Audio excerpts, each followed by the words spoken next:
This week on the Dallas Famous Podcast, we sit down with Leslie Austin, a singer and songwriter whose path has taken her through worship music, years singing in cover bands, a busking residency through the Dallas Busker program, and now a growing catalog of original music. She opens up about growing up as the new kid over and over, the years she spent believing music outside the church wasn't hers to pursue, and the night she had to win over 9,000 people who came out expecting anyone but her.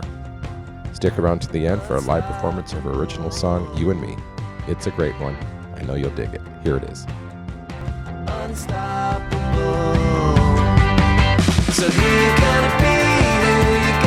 I'm Andrew Sherman. I'm a Texas transplant who has always been in pursuit of art as a career. I've played in bands, pursued an acting career in Hollywood, but I found it behind the lens of a camera here in Dallas, Texas. I was born in New York. I've lived in Chicago, Los Angeles, Austin, but I love Dallas. There's a magical artistic scene in Dallas that mostly goes unnoticed to the outside world. This podcast is focused on what makes it so special and the people who make it thrive artistically. If you don't live here, and even if you do, you might not have heard of them. This is the Dallas Famous Podcast. The Dallas Famous Podcast is supported by the Mullen & Mullen Music Project. The music project was created by Mullen & Mullen Injury Law Firm, championing the independent music scene in North Texas.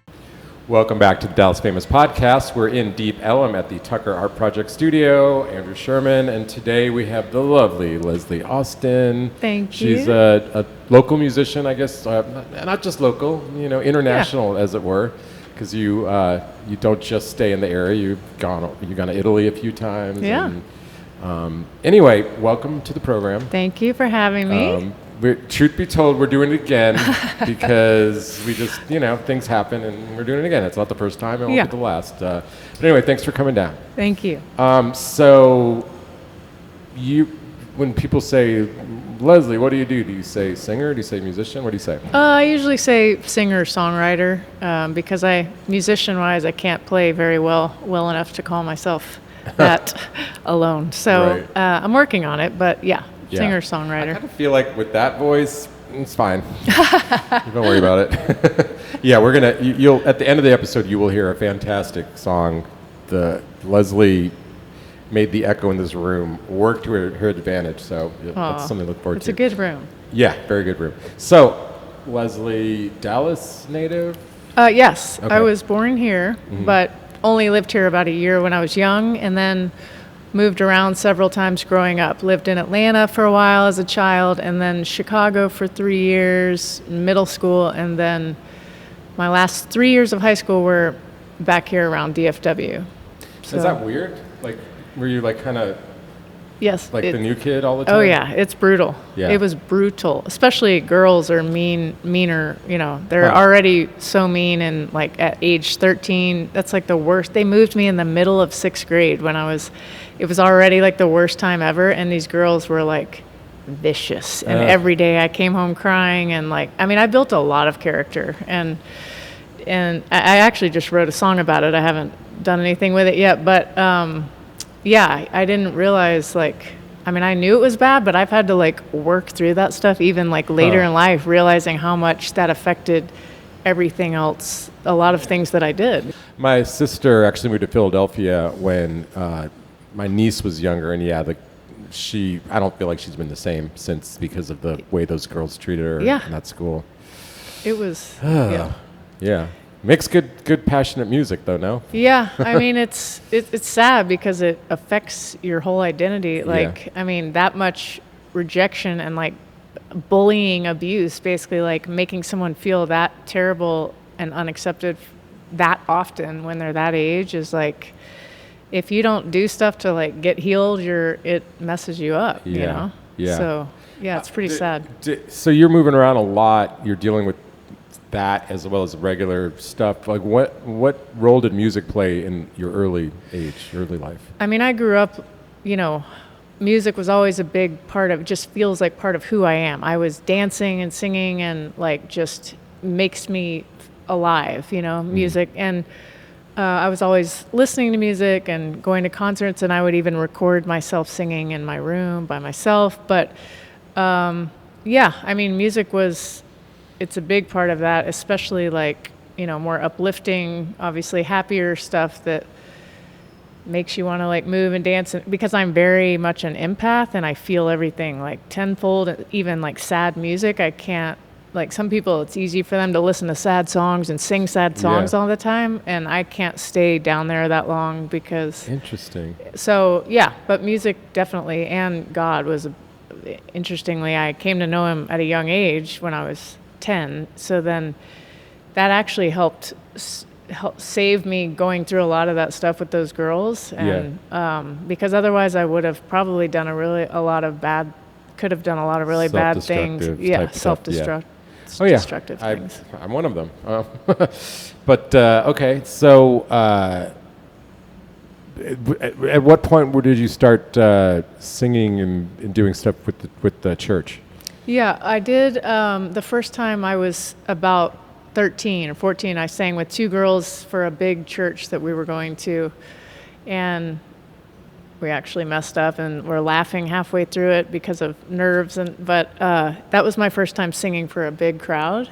And we were kind of writing like worship stuff together a little bit. But, and then I started singing more so after in college. I started singing with worship teams, like a campus-wide worship team, and then traveling after that with this guy this pastor that would go around doing conferences, and I was on the worship team for that. But I didn't really start with bands doing secular music till after college. Right. I'm trying to picture, so like you're in your dorm, like writing worship songs? No, I wasn't really writing worship stuff, but I would sing with this. It was like once a week they met, and like thousands of students would come to this. This guy would speak, and then, or the worship team would lead worship, and then this guy would speak. And so I was singing with them, and also like this other little ministry thing, but it was all, that type of stuff. But I really wasn't writing a lot of my own stuff at that time. Probably, for some reasons I already kind of started getting into, but didn't feel like I was allowed to like pursue my own music career type thing outside of like the church world. Yeah, because I was going to ask you like why the worship music, like you're away from home, you could do whatever you want, and that's what you gravitated to. And I got asked to sing in a guy's band, and I should have, but I felt like I wasn't, especially because I was at Baylor and they're even more judgmental. If you're singing in front of the campus on a worship team, they're holding you to an even higher standard. Wow. Like they don't see you drinking or not. If you have one drink, then you drink. You're on the worship team, or if you're dressed a certain, they're watching everything you do times a million if you're like on a worship team like that. So I just felt like I wasn't allowed to sing in bands or whatever. But but you wanted to sing, and this was a way that you felt like you were allowed to. Yes. So interesting, like the permission thing. I mean, like we have these things that rule our lives, and it's supposed to be for protection, but then sometimes it hurts you. It goes off. And it's wild because God made me with these desires of, singing and dance, doing all these like entertainment things. But the church as a collective, the church can, when you're singing on these worship teams and it's like what they're basically saying without using all these words is like, especially to a girl, put a bag over your head, don't be too pretty, don't wear anything too tight or distracting, don't do anything distracting that's about you. This has nothing to do with you. It should not be about you. It's all about God. So basically hide yourself and dumb yourself down and just sing worship, And that's, you're in that for enough years, you feel like it's almost a sin if you want to pursue music outside of the church or do anything that's about, seemingly self-focused or whatever. That is intense. It's not a world that I'm familiar with. And I did not realize it was that extreme. It is, and I'm sure people have experienced even more extreme things, but I've trying to sing for other churches. People want to look at my Instagram, make sure it's, look what I'm wearing. They're like judging everything to make sure you're not going to be distracting in even the slightest way on that stage for men, make men stumble or be tempted by you. Like it's the whole bit. We might So, have yeah. to pause for me to throw up because that is freaking nauseating. But it is what it is. Okay. It does, yeah. So it's had to work myself out of all of that with God, and because I still love God, but He's freed me from a lot of that bondage that Yeah. actually comes from man-made religion instead of what He is saying. I think that is a really interesting point, and I get it. Like, yeah, it's like you. I think it's commendable that you did not lose your love for God throughout all the people that were kind of twisting. Yeah, it's easy to, and a lot of people do. Oh, yeah, The yeah. church, basically, people in the name of God have hurt so many people that people are angry at God, but it was never God that hurt them. You know, it was the these people Yeah. claiming God. Wow, So that's yeah, very it is. I did succinct, have to yeah. work through a lot of stuff, but Yeah. Well, so okay, and then you started at Baylor, and then you continued with worship music for a while after that? Or no, I basically transitioned into bands, singing with like cover bands. Okay. What was the start of that? Trip? I was working out at a gym and also working at a gym in Dallas, and this guy that was a country singer. I don't know how he knew, if I just met him and he found out I sang, but he wanted me to start singing, asked if I would start singing with his band, singing like harmony and backup and some lead stuff here and there. And he was doing both cover music and his original music. So that's the first person I started singing. And we would, travel around some and do big events and open up for some people here and there. So it was great. A good first experience to not be like, all out there by myself, but figuring it all out still. So when this whole time up until this point, were you listening to other music? Yeah. So I always listened to, Michael Jackson was my favorite growing up, like, we were obsessed, like watching Thriller, and my dad would show it on this big screen in his house, and we were like obsessed. But, I always listened. My parents were never like, don't listen to secular music, because some people I've had a lot of guests who their parent, like one of their parents, like burned one of their CDs or something. Yeah. So. Yeah. No, they never were saying that.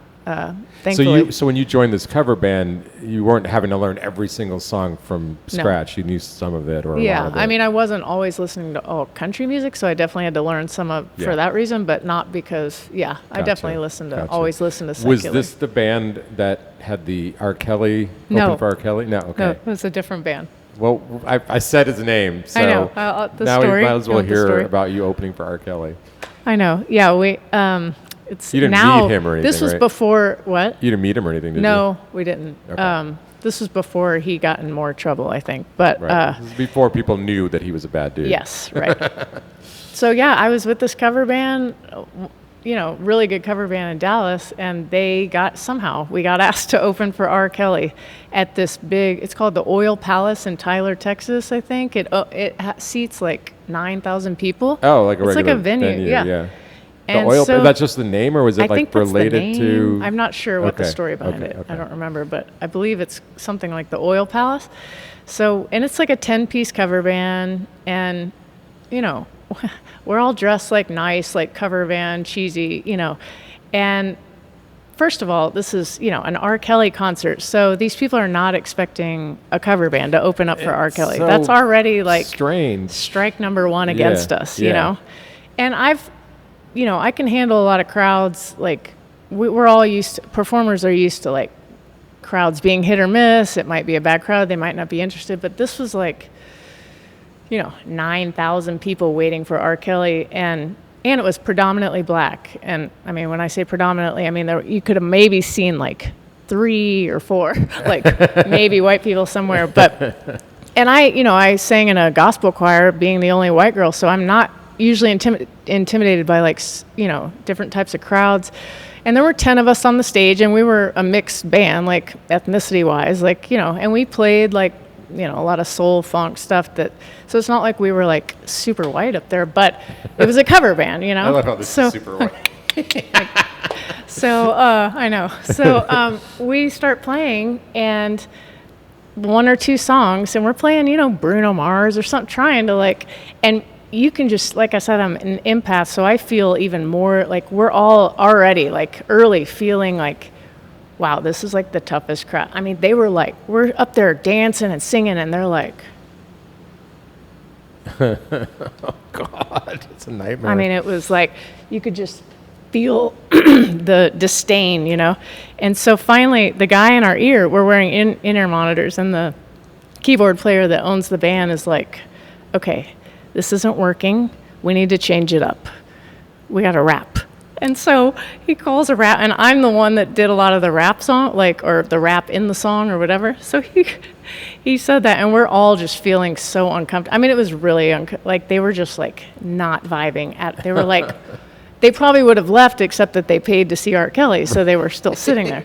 So we were like, we got to turn this on. And so I was like, we're wearing like a dress and heels, and I was like, thinking right before my rap starts, I'm like, I got to get gangster. I'm like hiked up not like up, but right. I was like squatted down, and I'm like, smart money, betting I'll be better off without you. No time, I'll be forgetting all about you. And the people were like, ah, like they stood up. There was people in the crowd that like finally stood up, and they were like, yeah. And I was like, okay, we got him a little bit. It was like, I mean, it was so lame that like just this cover band up there, but we like had to try to like get, Did you have enough rap songs to finish the set? No, we don't have that many rap songs. We went back to then we did a Motown, then we did another like funky thing, and then we were like, okay, let's do another rap song. Right. But it was oh God, it was rough. It was one of the roughest crowds, like there's just like nothing worse than the first song. You're like, oh, this you is can gonna be already a long tell. show. Yeah, and we're just like having to like fake smile and pretend like they like us the whole time, when we know they're Oh. But anyway, it was a memorable experience. Yeah, it makes for a stronger stage presence in the future, I guess. Yeah. So you're doing these cover bands. When did you go, I want to write my own music. I want to perform my own music. What was the thrust from that? I mean, I had always been thinking about it, but I think that I honestly let multiple factors stop me, like telling myself, oh, it's too late. I should have done this a long time ago, or I don't know how to go about all this. Like, I don't play well enough to like do my own thing. So it's like finding the right people and putting it all together and figuring out how to do it all. Now it's like, there's kids are brought up doing this stuff, and everything's online and everything's like, but I just didn't know if I was equipped to or I just didn't know how really. And no one was ever like helping me. And I honestly at one point thought I should have done this a long time ago. It's probably too late to start original music, And then I just kept shoving it down and kept singing in cover bands, trying to ignore it. And finally I was like, and the other issue that I told you I felt, the church world makes you feel like it's a selfish, sinful thing to like pursue this, your own music, acting, modeling career, anything like that outside of the church. So finally I just was like, I kept surrendering it and praying about it. And I'm like, this is not going away. It just keeps like coming back up. And I felt like God was like, I made you with these desires. Like, you don't have to not do this. It's okay. You can still, people honor me in different ways. You don't have to be singing in the church to be still honoring me with your gifts and resources and talents, So I finally was like, okay, well, I might be older than most people when they start original music, and I don't know what's going to happen, but I'd rather die trying than die with regret, and do what I feel like I'm literally made, like he made me with these talents and gifts. And like, that's your biggest desire. Like, where do you come most alive? It's when I'm doing these things, And so I finally started focusing on original music in like 2012, 2013, and didn't release the first song until 2016. So. Wow. Okay. Yeah. And I feel like I know the answer, but maybe I forgot. You weren't writing worship type music at all, right? No. Yeah. No, it was, I just started, the first band was it was like a celebrity chef guy here in Dallas, Patrick Stark, and he put together we were kind of mixing the food and the music and the sound in this whole experience thing. And he's a guitarist, and we started writing together for that project. And that really, gave me a lot of like freedom, without all the like stress of like sitting in a writing room, like let's write this in a few minutes for this purpose and this, you know, it was just a easier way, more relaxed to start honing in on the writing and working through stuff. So that was a really great first kind of experience to be putting out a lot of songs in a lower pressure, and we would perform them. They weren't all perfect. Sometimes like this song didn't have a bridge yet and we would play it, and you know, but yeah, it was cool. Right.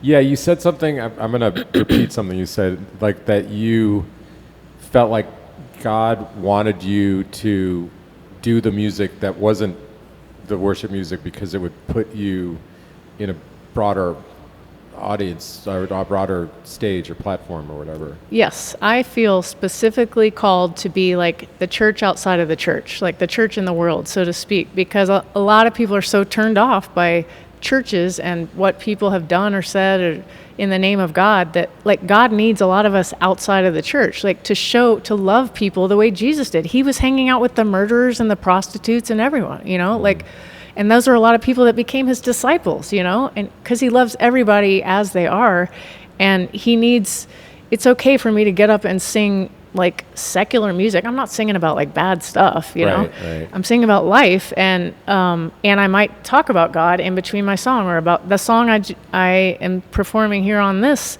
You and Me, is about the person in your life who believes the best in you when you don't believe it in yourself, and they see your potential far beyond what you see, and they're always there encouraging you. And a lot of people have that person as their spouse or their parents or their best friend. And when I wrote the song, I wrote it about God, because he's always the one that's only, you know, sometimes he's the only one there for you when nobody else is.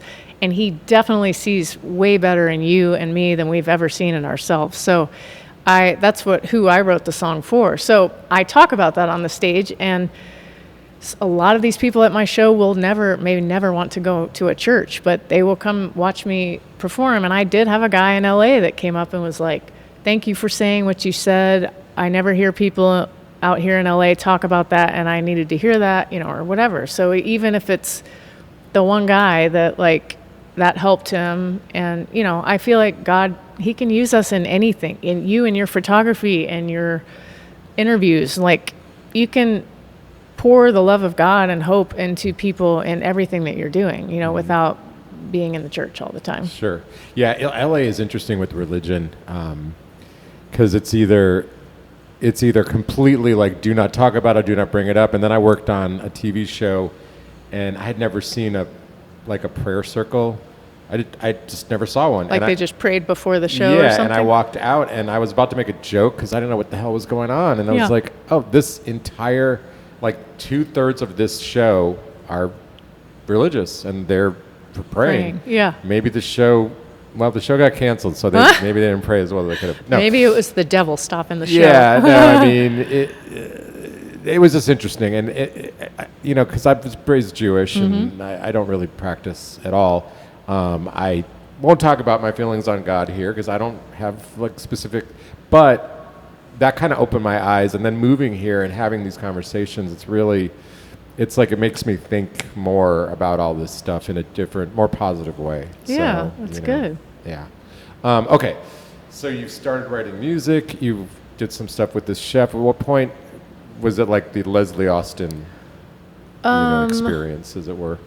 Let's see, we kept doing that for a few years, and I was still writing, and then I was still doing some other cover bands, but that was right around the time when I started, after that is when I started working on my own songs. So I met with a producer around here that I knew and kind of co-wrote with another guy, and so that was probably, right around that, right after we had started that band, was probably 2012, 13, and then I was working on my own songs. When you're writing, how does it go for you? Do you like come up with lyrics? Is there a melody in your head? Is the song in your head? It has been any and all of those, but the easiest way for me is usually when I'm writing with a musician, and I tell them, I say, play something that's kind of a mix of like this song and this song, like that feel. Start just messing around with stuff, and they might just play like a chord progression, and like sometimes that's all I needed, and I just can write the whole thing. Usually I'm writing the vocal melody and the lyrics, but because of my limitations with instruments, it helps me a lot to write with a musician. Sure. But I have written by myself. I mean, I can play, some, and I've written by myself, but it's like where I go with the song is more limited, Sure. Are you able to, when you have the music in your head, is that easy for you to convey that to a musician? Or? Yeah, once I have it in there, and sometimes I've just been like in the car, I'll just come up with, do a voice recording on my phone. But yeah, once I have any sort of, it's easy for me to once we get, sometimes it's that beginning, finding the chord progression, or like the foundation, the bed, like the bed of what it's going to be helps a lot with a musician, but I can do it. It's just faster when I have a musician to do it, to help me out with that foundational part. Gotcha. So at a certain point, you decided you wanted to try this in Los Angeles. Yeah. So what was the thought process behind that? I felt sort of like I was hitting a ceiling in Dallas, just in a lot of ways, and I just felt I had been going to LA anyway, on and off for different reasons, and I always kind of felt drawn out there, and because of even I feel called to be sort of a light in the entertainment industry, in the regular entertainment world that's like so dark and twisted usually. Like there needs to be some of us that are not like in the Illuminati and like, you know what I mean? So that's funny. I felt kind of called to go out there, and I felt like Dallas had a lot of limitations for me, and even just the type of person that I am, and Dallas felt real kind of corporate in a lot of ways. So I finally moved out there in 2018, and I was out there 2 years. The pandemic happened, so I ended up back here for a while because LA was kind of Really crazy shut town down, for like yeah. 2 years, the whole 2 years. Yeah. And then I went back there in 2022, and I still would have been out there at this point, but my boyfriend from Italy was back and forth a lot trying to just move here, so we would stay here for like playing shows here and staying here months at a time when he was here, and it just made more sense to like be home base here again. Right. Tell us why Sean Penn said he was listening to a legend. Is that something like that? It's supposedly what he said. Yeah. I got asked to do this really cool Dolby show in Los Angeles, and it's a man that out there he mixes sound for film and television, and in his house he has a full-size huge movie theater, and he has been working on some different projects, an app, and developing things. And at the time they were doing more live stream stuff because it was after COVID. It was like 2021, I think this was. And so Dolby, he was partnering with Dolby to do like a live stream, working on different projects with this app they were developing. So they were doing a couple different test shows with Dolby before they had like some major A-list artists do it. And he asked me and this other guy that's an incredible electric violinist, Dorian, and he helped Dorian kind of put the band together, and we did a mashup of like Etta James and Led Zeppelin with like 3 different songs. It was wild, but it was live with Dolby, and it's Dolby Atmos they're doing, and like so they were kind of testing, and now they use that video. He shows everyone that comes in this theater, and at this point now he's had Taylor Swift. He mixed Taylor Swift's movie that she just did of her concert everywhere. Oh, wow. Okay.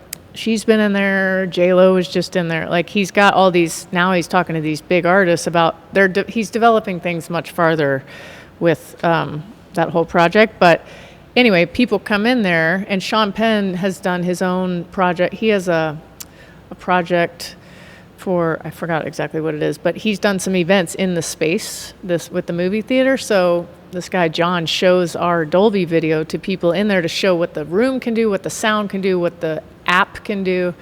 And apparently he said after he saw the video, he said, I don't know who that I had never seen or heard that singer, but I felt like I was seeing and hearing a legend. Wow. And he was married to Madonna, so Yeah. I gotta so tell I you, use his quote. I don't know if he, remembers that he said knows it, that he but said it. yeah. I mean, just the performance you did in here, your voice is crazy good. Aw. It is really just a really rich quality. I don't know. I don't know that I've heard you like that bare, just Yeah. your voice, and wow. Oh, thank Yeah, you. That and means I know a lot. there's more to it than just being talented, but you definitely have that part handled. So Thank just you so throwing much. that out there. I really appreciate that. You, I guess you did you've done a little bit of modeling or acting as well. Yeah. Yeah. Yeah, I got to do. I didn't like pursue all of that when I was younger as much. The music was always my focus. Well, later when my parents were never like, let's nurture all this stuff. It was go to college, get a real job. But yeah, when I got asked, someone found me actually on Facebook one time and asked me to come. It was a casting agent asked me to come audition for the Dove Real Beauty campaign they were doing. Yeah. And I ended up getting it. I got a film for a print ad and a commercial, and they flew us to like London and Thailand to do all this this huge campaign. And I was like, maybe I should get with an agency because I could get used to this. They flew us like first class, and we Right. got paid a bunch of money. Well, not a bunch, but more than like just a regional regular thing. Sure. Yeah. Commercial. So it was. So then, I didn't actually try to get with an agency till I moved to LA in 2018. Got with an agency out there, and the acting I've always wanted to do. I mean, I did the commercial acting, but that's I wasn't. A lot of times you're not speaking in the commercials, Yeah. or it's not. So I always wanted to also get into the theatrical drama stuff, but haven't taken a class. But I've now been in. I first was doing some extra work and Landman, that was here, and Taylor I was Sheridan. in one a featured in the Surviving the Cartel. I don't think it's out yet, and then more recently, one of the producers on that Surviving the Cartel asked me to be in his project he's doing called The Bartender, and he's pitching it now to festival. It's already been at some festivals, but obviously the idea is to hopefully get it picked up by one of the big networks. Sure. But I actually had speaking lines and a more actual real role in a more drama type setting. So that was awesome. What'd That'll you be play? fun. I'm one of the bartenders that owns this. It's really an undercover, this guy used to be a special intelligence, involved in all this stuff. And Right. the bar is kind of, it's like him trying to move on with his life, but he's still involved, Right. And own this bar with him. And so, yeah. And then some people from his past, are, coming back into the bar and the situation. So, Right. Yeah. Right. I saw some photo of you on Facebook for With the gun? secret agent or something, or a cop or something. oh, that one. Yeah, that was Surviving the Cartel. One of the okay. days of shooting for Okay. that is. It's funny because I saw that because I watched I just recently watched all of Blacklist, and I was like, that she could totally be Yeah. an agent in that or counter agent. I saw it in a split second in that photo. Yeah. So that was kind of cool. It's fun. Let's so you mentioned that your boyfriend's from Italy. Let's talk about how you got to Italy and that whole scenario. Yeah, I met him here in 2022 because one of their friends from Italy has been living in Dallas a long time, and he brought them over to play a tour in Texas and Mississippi because they do blues music. And one of my friends knew Wait, Art does blues? Art, yeah, Oh. and he's incredible. He knows more about British and American blues history than any American I know. Wow. He knows, he has studied it since he was 5 years old. He plays he's a mix of Eric Clapton and Stevie Ray Vaughan, and he blues is his that's his thing. Huh. So they were playing a jam to kick off their tour here, and I got invited to the jam, and we jumped up and did a few songs with them. And then they said, we're thinking about starting this cultural music exchange where we want to bring some Americans to play a tour in southern Italy, where we set up the shows and kind of play with them. And I was like, yes, please sign me up. And seriously. I mean, they were actually debating. I didn't know at the time, with a lot of artists in Dallas they were looking at or talking to.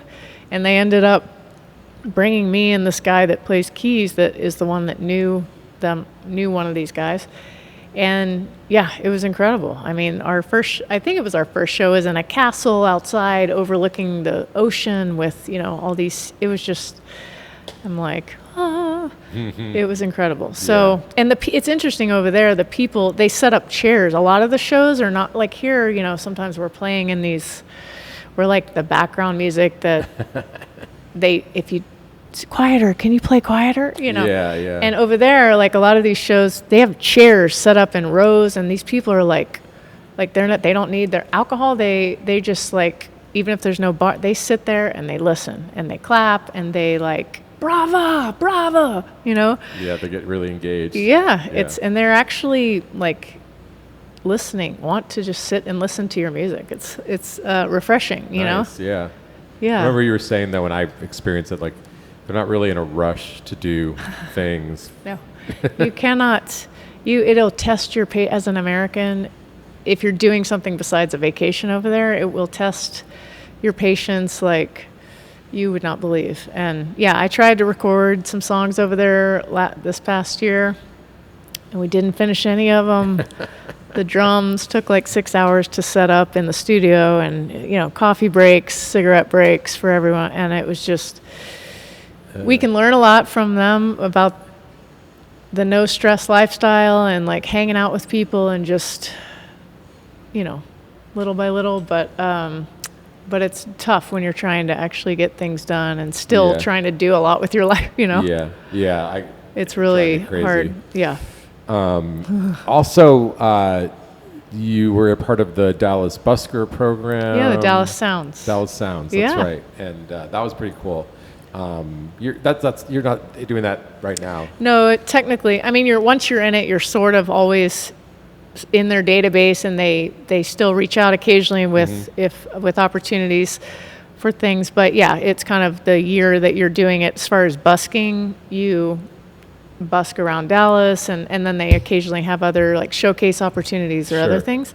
But yeah, I did it when I came back from LA. I saw it and was kind of interested. Didn't fully understand what it was, but I knew it was busking some, and I thought that would be, even though once you've played for tons of people, it's a little strange sometimes to be playing on the street for no one, potentially no one. And a lot of it was no one. I saw. Yeah.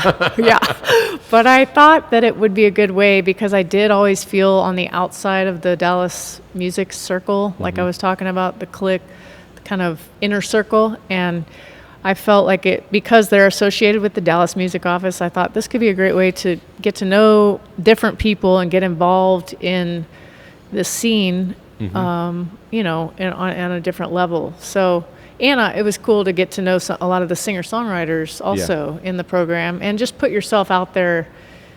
It is very humbling in some ways, some of those shows where people are just. Yeah. But it's also a cool way to test out music, like new songs, and test out a different style of playing. So, yeah. I wonder if you're lucky that it was last summer, because this summer is so brutal out. Like I couldn't imagine even going and taking photos of it this summer. It was brutal. I mean, there were times, I have pictures or videos where like my face is so red and oh God. It was. How long do you do those sets? Like how long are they? They're 2 hours. 2 hours. Okay. And usually, you take a little break in between, but yeah, it was. I almost feel like it's worth it just to be part of the community and to be on the roster. Yeah. And all the things you said, I think I acknowledge it's not for everyone. And I remember I was at the audition this year, and they were like, the panel was asking questions like, how do you do in front of a big crowd? I'm like, ask them how they do in front of nobody. Yeah. Because that is harder. Yeah. It's when you have people out there, the energy's there with you. It's like totally when there's nobody like you feed off people's energy. So what are you going to be like when there's people are walking by you, not listening at all, nobody cares? Can you still turn it on and give it full energy? And because you never know, like there might be the one homeless guy that's sitting in the corner. You don't know, he might work for Universal. You know what I mean? Right. Like, right.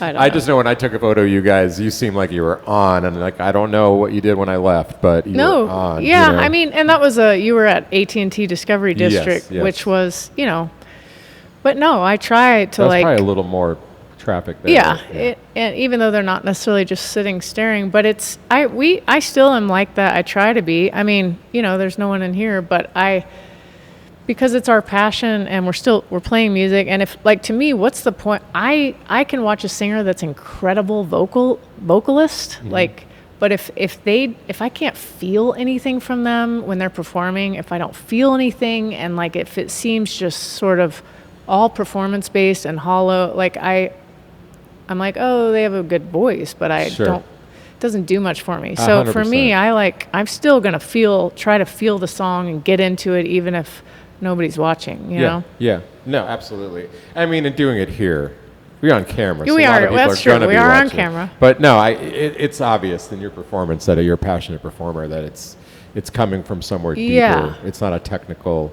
Yeah, and I don't thing. have technical training, really. You know, Really? But Okay, yeah, you're gifted because that's sound like you've done some. I guess you've had experience, but not Yeah, maybe training. I have had experience, yes. So what does the future look like for you for your music? well, you know, I've been sitting on a lot of songs that I haven't been able to record because of the lack of financial capital. Money is a and thing involved in this. It sadly. is. Yeah. And it's really, I feel like, limited me a lot because I've studied the new music industry. I know the things I'm supposed to be doing. I know I'm supposed to market songs. I know, but when you don't have, but I mean, that's just, you got to figure out a way. And either I was going to get investors, and then I kept tweaking the investment. Like after the pandemic happened, I was like, no, I can't ask for that much money.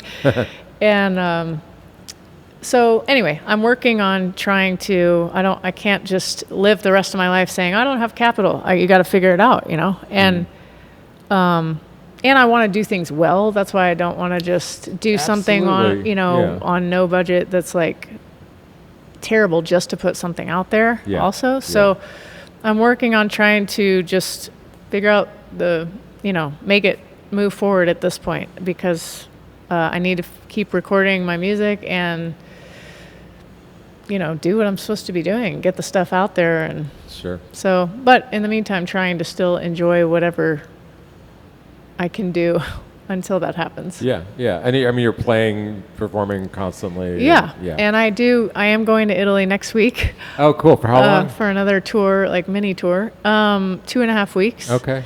How many shows will you do in 2.5 weeks? I mean, this time it's less than normal, but they also continue to set them up after I arrive because of the way some of the shows that are city-based or common-based, like they don't find out the money they're getting from the European Union till like the last minute, and then they're like, oh, can you play a show? Like, so some of them we probably won't set up until I'm even already there. Right now we have like six or seven set up for the 2.5 weeks. But and this is, it's not as like formal as in the past when we did like full on tours, but and Ari, of course, is playing with me, but he's also playing with another artist and some of his own shows that we're having to work around this time. So, but yeah, it's incredible to get to play over there regardless. Yeah. So, God, I've been there once, and I would kill to go back. It was so gorgeous, and everything tasted amazing. Yeah, and I remember it's the worst meal I had was better than a crappy meal here. Because it's not toxic with poison. Yep, you can really taste it. It's crazy. I know. Yeah. Is there anything we forgot that you wanted to tell us? I don't think so. I mean, this is great. Stick around to listen to Leslie's amazing voice. We're going to have a song after this. But thanks so much for coming down again. And it was great. Thanks again. Thank you for being willing to do repair things here with from the last time. I was a little off, but and glad we could get the song going today. And I was gonna play it myself, but it would not have been near what it would have been somebody fine, else but I'm guessing that I would have been more in my head. Yeah, like, you're better because I'm not great on guitar. You're easier so. focusing on your voice, and that's what we wanted to hear. It worked out great. Camden's awesome. Anyway, thanks again. Thank you so much. All right. I appreciate you.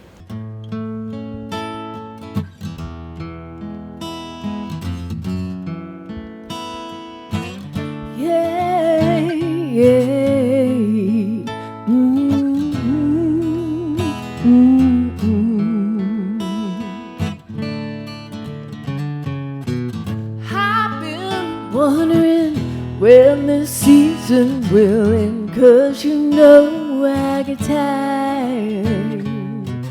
Living right, bar time, running a one-track mind, but I'm dying inside. But every time you look at me, I feel a disbelief, key to my peace of mind. You're pushing me on the run into the unknown, knowing I'll be alright. You've always seen me, made me believe it when I was losing my mind. So past my devils, call me your angel, gave me wings to fly. You and me, you and me. Moving on, same song, thinking I'm hella strong, but you know it's a lie. Troubles come, people run, they only on when it's fun. Then I'm left asking why. But every time you look at me, you see who I'm meant to be. No more just getting by. Time's up, clock's out, I'm gonna live out loud. No more room left to hide. You've always seen me, made me believe it when I was losing my mind. So past my devils, call me your angel, gave me wings to fly. You and me, you and me. Storms on the rise and walls caving in. Feels like I'm running into the wind. My body is tired and my mind closing in. Then all that's left is remembering when. Storms on the rise and walls caving in. Feels like I'm running into the wind. My body is tired and my mind closing in. Then all that's left is memory when.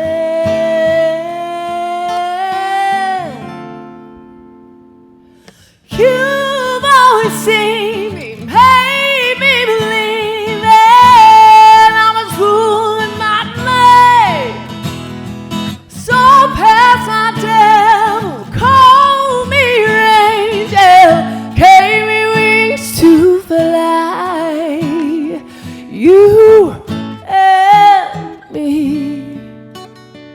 you and me. You and me made me believe.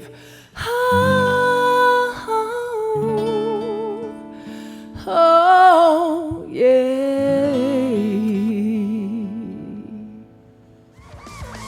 I'd like to thank Leslie Austin for joining us today. Check her out live in DFW when you can. Thank you to the wonderful Tucker Art Projects Gallery for allowing us to record there. Theme song Unstoppable by Salim Narala, and the outro is The Place to Be by Electric Ants. Thanks again to the Mullen & Mullen Music Project for their support. Like, subscribe, and share the podcast, and we'll see you next week.